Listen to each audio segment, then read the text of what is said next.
এইবাৰ আকৌ শাওণ আহিছে। নাঙলৰ শিৰলোত কিমানটা যে সপোনে পোখা মেলিছে, তাৰ চাগে হিচাপেই নাই। শূন্যলৈ বুলি এবাৰ চাই ৰলো এখন মেঘমুক্ত আকাশ। মনটোও যেন কিবা এক সকাহ পালে। বছৰটোলৈ লখিমী চপাম আৰু সোণগুটি হৈ উপচি পৰিব হেঁপাহৰ ভঁৰালটি। পাৰিলে এইবাৰ বন্ধকী মাটিডোখৰো মোকলাম। অভাৱত পৰি তাকো আনৰ হাতত কটালো। কি কৰিম, কপালৰ দুখ বুলি এৰি দিলো।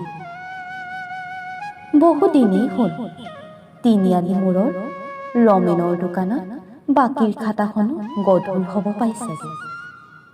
পাৰিলে তাতো এপাক মাৰিম। এইবাৰ বোলে পোনাকণকো এসাঁজ নতুন সাজ লাগিব, তাৰো যোগাৰ কৰিব লাগিব। কথাবোৰ ভাবি ভাবিচোন সপোনবোৰেও এতিয়া দুগুণ উৎসাহ পাইছে। কপালৰ ঘাম আৰু এবুৰিটা সপোনে ধন ধৰি পথাৰখন সেউজীয়া হ'বলৈহে পালে মাথোন। এনে লাগিল এচমকা কলা ডাৱৰ আহি মোৰ গাত খহি পৰিল আৰু মোৰ সকলো সপোন পলকতে ধূলিসাৎ হৈ ৰ'ল।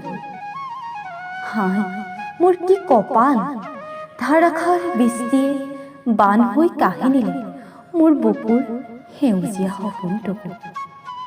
মই হাৰি গ'ল মোৰ সপোনবোৰ। মাথো পৰি ৰ'ল এটি বানে ধোৱা সপোন। প্ৰতি বছৰে কিমানজন যে কৃষকৰ পেটৰ ভাত মুঠি আৰু পথাৰখনক লৈ দেখা তেওঁলোকৰ সৰু সৰু সপোনবোৰ এনেকৈয়ে হয়তো বানৰ লগত যায়।